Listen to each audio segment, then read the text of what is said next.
welcome back to Paper, Ink, and Martha. We're creating at 50 and still making mess and loving the process.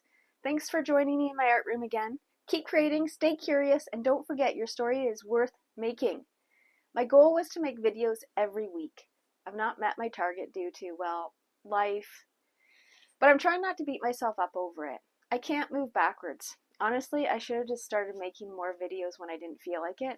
It would have been more authentic. Oh well. Today's video is the start of a series of mini books, how to make them, how to fill them. In particular, zines. So many types of zines. I'm going to go through a bunch of different ones that I like to make. They're easy, they're fun, you don't need a lot of supplies. I hope you enjoy it. If you do, please like and subscribe. It's free for you, but it means a lot to me. The zine is a fun activity. I'm going to go to an overhead view of my craft desk, take you through some of the zines I've created, and we're going to start creating one. And the one I started creating was all about a gratitude zine, just little things that you're grateful for. And that doesn't have to be a big thing. It can just be a cup of coffee on a cozy day. So let's get started and let's have some fun. Welcome back to the channel. Once again, I'm sorry for not creating every week. I will do better at this.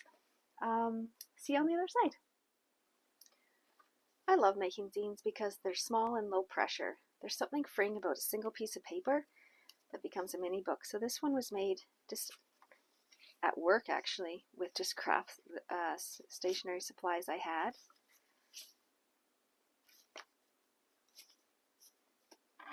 This one's just a really simple start of one. Say nice things, and I just started doodling in it. The zine's something you can make. This is gel press paper. 1, 2, 3. This one has a cover. So you can make zines and then you can make a cover for them. So this is just, again, one piece of paper. And I haven't filled this one yet.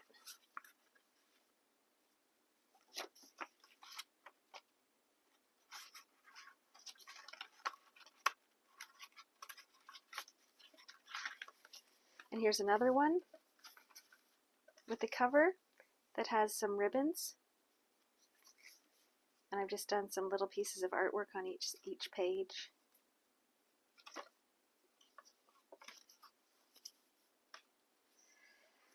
If you watch me on Instagram, you would have seen this one. I made this one at work, a super small one, just with stationery supplies on my office desk. A newspaper. So fun. Another one, make art, stay happy. A lot of mark making. This one will have some pockets in it, so you can get really creative with what you're doing with your zines. Little envelope.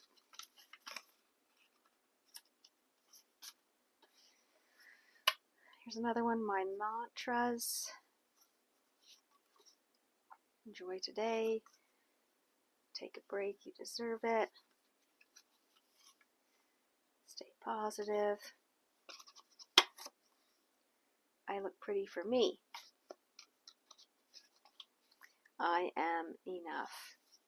No rain, no flowers. Die with memories, not dreams. Keep on the sunny side.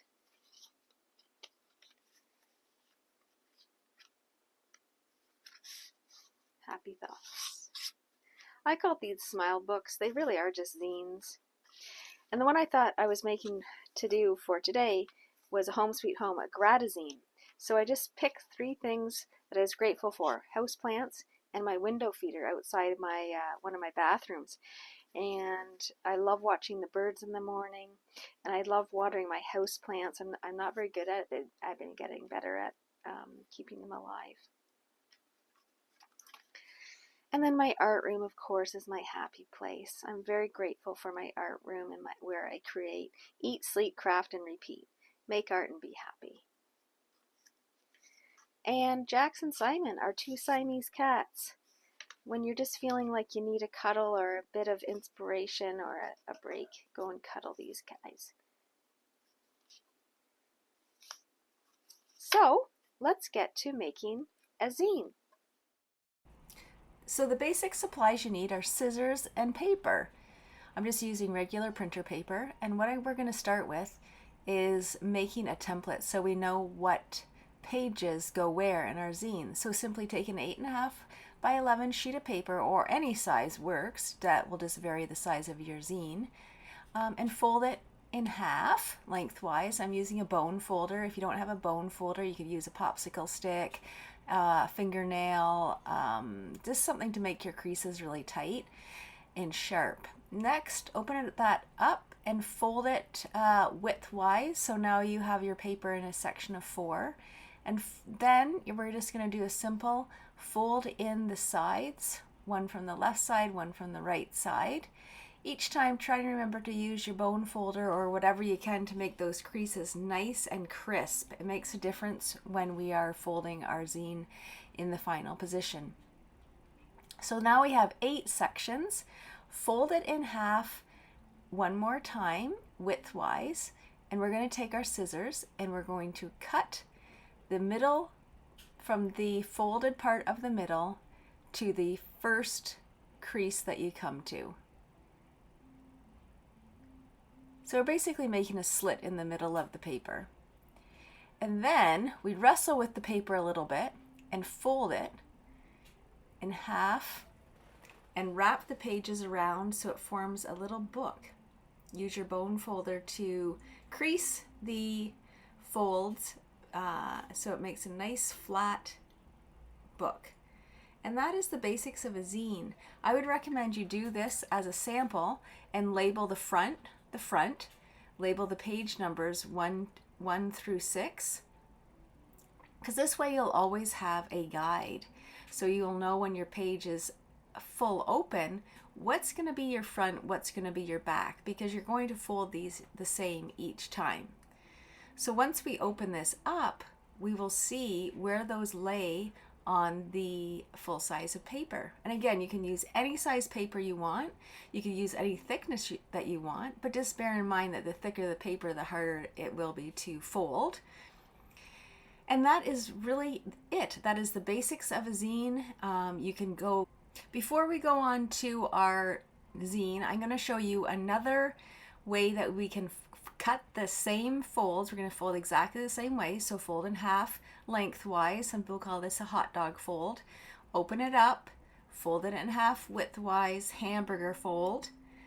And then try to remember to use your bone folder, your finger. I'm using my finger instead of my bone folder. And then you're going to bring each side in, the right side and the left side. So we're still going to make 8 sections from one piece of paper. And you will see that by cutting this zine differently, it will provide more pages. And this is the type of zine that we can add a cover to. So now that we have that, what we're going to do is we're going to cut from the bottom all the way up to the top seam. Obviously don't cut any further than that, or you will just cut the piece of paper in half. So cut up to the top fold. You're basically making a pair of pants. That's how I always describe it when I'm teaching kids. You're making a pair of pants, and we're just going to zigzag fold that pair of pants, and it will just create another zine for us. And what we're going to do is we're going to label this zine as well, with the front and the back and the page numbers. So if you make another one, you'll have a template to know what goes on what page and what orientation you might want to stamp or draw on your piece of paper before you start folding and cutting. These are really simple books. They're great for making, just for like lists, little books around the house to make lists on. Decorate them up. They're great little gifts, perfect to throw into a bag or a purse. I just love making zines. They're just so creative. So this zine gets you 8 pages with a front and a back. So slightly different cut gets you a couple more pages, because it's actually using the other side of the paper, obviously, to get the front and the back. But now you can see where you might want to add decorations, text, that kind of thing. You could even print things out on your printer, orientate them the right way, and cut and fold, and you have a zine. So I'll show you how to put this into a cover. So this is a cover. I'll show you how to make a cover in another video. But it's just the cover's made from, again, a same size of piece of paper that you use for the zine. So this would be an 8.5 by 11 piece of paper. A few simple folds. I added a ribbon for this cover, but you don't have to. And you instantly have a book cover for your little zine. So you can see how creative you can get with this by adding ribbons, lots of different accessories. You could add washi tape, little brads, that kind of thing. So now you know how to make two different kinds of zines. We are going to focus on the first kind to make our little book. This was one that I made out of just a different size of paper, but exactly the same way. Again, use any size of paper that you want. So now we are going to use a heavier piece of paper for our actual zine. I like using cardstock or slightly lower than cardstock, like a mixed media type of page. And what we're going to do is we're going to decorate the flat piece of paper first. I'm just taking a piece of pattern. So these are really easy to find in secondhand stores, very inexpensive, and they give a very nice texture and feel to anything that you might be doing. So making zines, junk journals, put it in your art journal. I even rip that there. It doesn't matter. They go on so nicely just with a glue stick. They go flat, they dry really well. You can paint, draw, write over top of them. I'm not worried about orientation as well. For this zine, I just want something in the background so it's not so plain. Again, super easy to use just a glue stick for this type of embellishment. And it's instant. It kind of has a great color to it already. You don't need to dye the paper. It has a nice look to it. And it's also transparent or translucent. So you could, if you had something underneath it, you would be able to see what's underneath it. I'm just scribbling a bit of black pen. This is always helpful just to get rid of some white space and you're not sure what to do. Black pen will always is a good trick to get rid of some of those areas and get you going and motivated to make some more marks. So what I'm doing now is just taking a rubber stamp.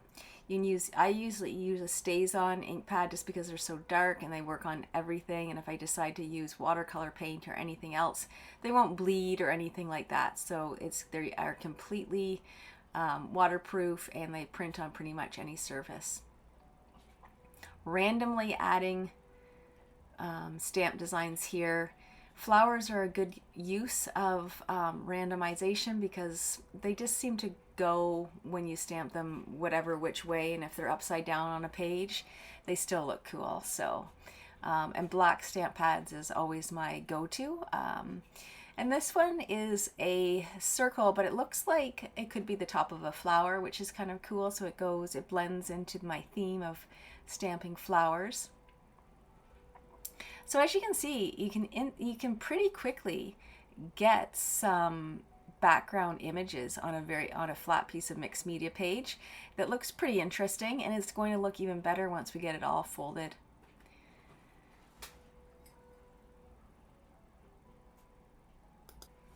Another thing you can add at this point is you could add stencils, and I'm just using just a paper stencil of numbers.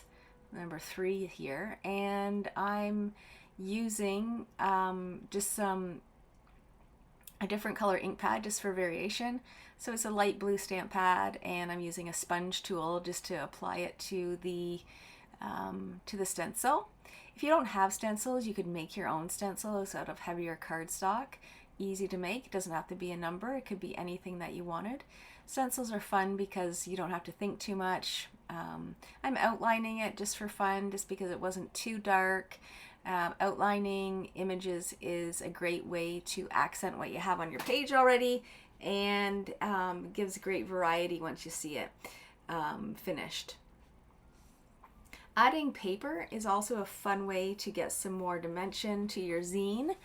And I'm picking florals again just so it matches my stamp floral idea, but you could just be completely random there. I'm trying to see where I want to place this piece of paper. So this is where the template guide comes in handy. Like, where do I want this? Do I want it on a page? Do I want it on the front page, the back page? Gives me an idea of where I'm going to put it. And don't worry if you're already covering up what you've already stamped down or glued down. That's the whole point. Like, it's a kind of like a mixed media collage at this point. And the more you have down, personally, I think the better it looks. I think it's looking better and better at each element I'm putting down.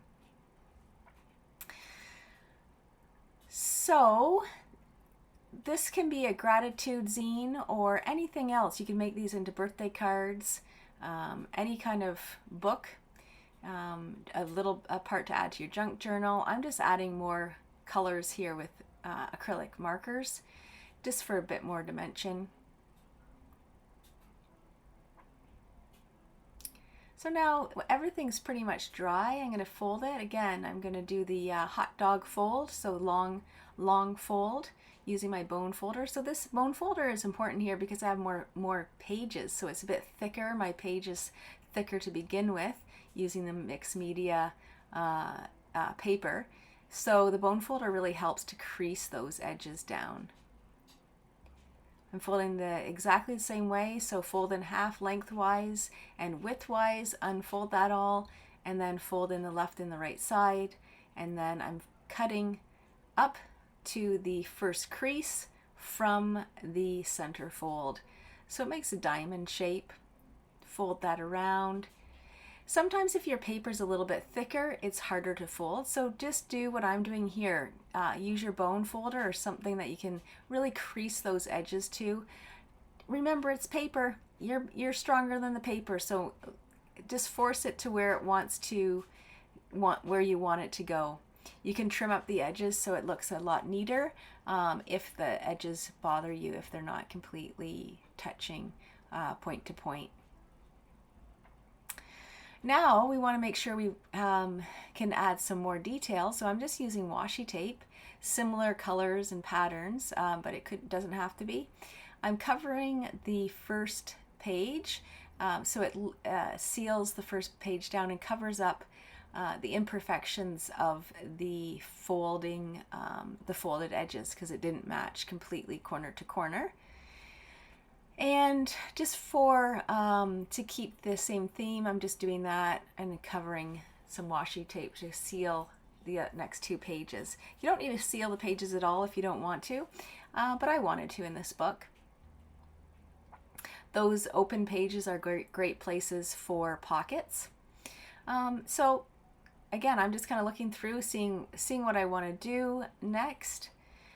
Again, the first one was a gratazine, and this one is just a book that I'm using to get some ideas, some quotes. I pick up a lot of secondhand books from the secondhand stores for sayings, poems, that kind of thing, to use them in these types of books. So I've made a bunch of this collage fodder or art journal fodder before, these cutout stencils and different things like that. And this is always a fun project to make ahead of time, because then when you're doing a little book like this, you have all of these nice little things ready to use. They were just done with tracing stencils using watercolor, outlining in black pen, and just gives a really nice addition to the work that you might be doing, like an art journal or in this case a zine. I'm used the multimedia paper as well, or I use watercolor paper quite often for these, just so they're a little bit thicker. And when they overhang the page, you can either fold them up or trim them off like I'm doing here. And then you save that little piece for another day, because that could be used somewhere else.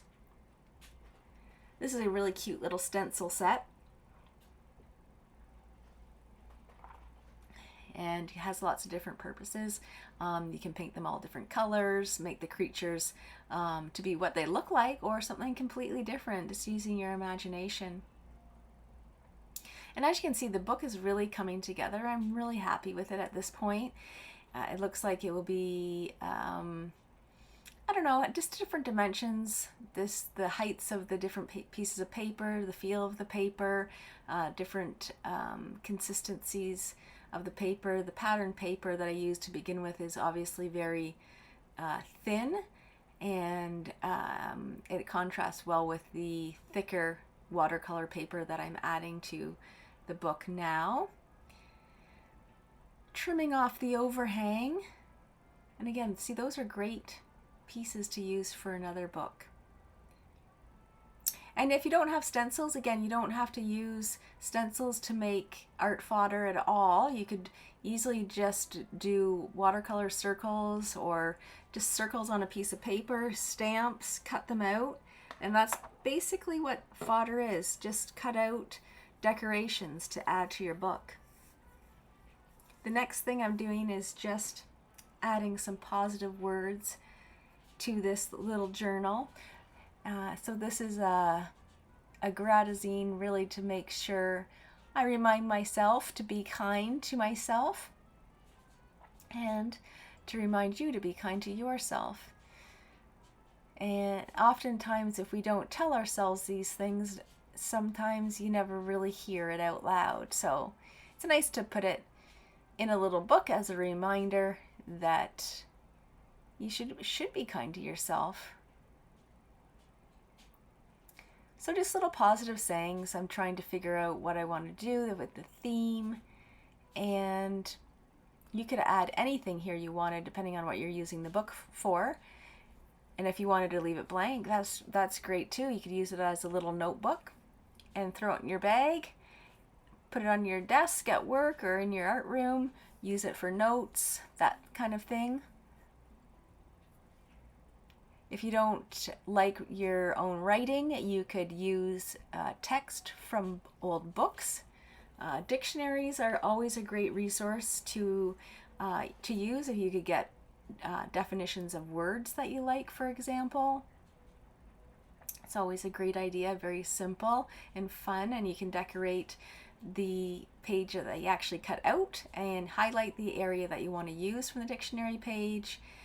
So many really creative ideas that you can use with old books or dictionaries. Poetry books are good as well, because you can combine poetry lines to make your own poetry, which is a fun activity to do.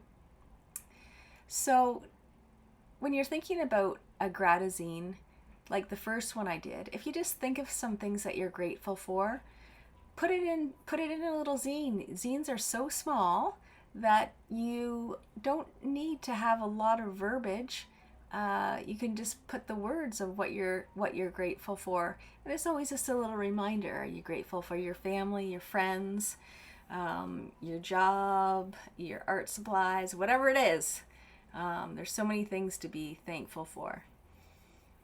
I'm just using Posca pens and a white paint marker just to add some dimension to the you matter. X's, hearts, easy to do. Doodle in these. It's a fun little book. I was really happy with that one. So now I have 2 little gratazine zines. The more zines you make, you get a collection of zines. Are just great. So using a magazine page, it's a great backdrop for a zine. You can make, like I said, use any kind of paper, any kind of size. Rip out a magazine page or use a page from a newspaper. Do exactly the same folds. And this is always already going to give you your background to your zine. So really, I hope you enjoyed this little tutorial on making zines. Easy to do, not a lot of equipment needed. Scissors and a piece of paper, even from an old magazine. Stay creative, get in your art room, get your story down. Your story matters. Be kind to yourself. And I hope to see you back really soon. Subscribe and hit that notification bell. It means a lot to me and the channel.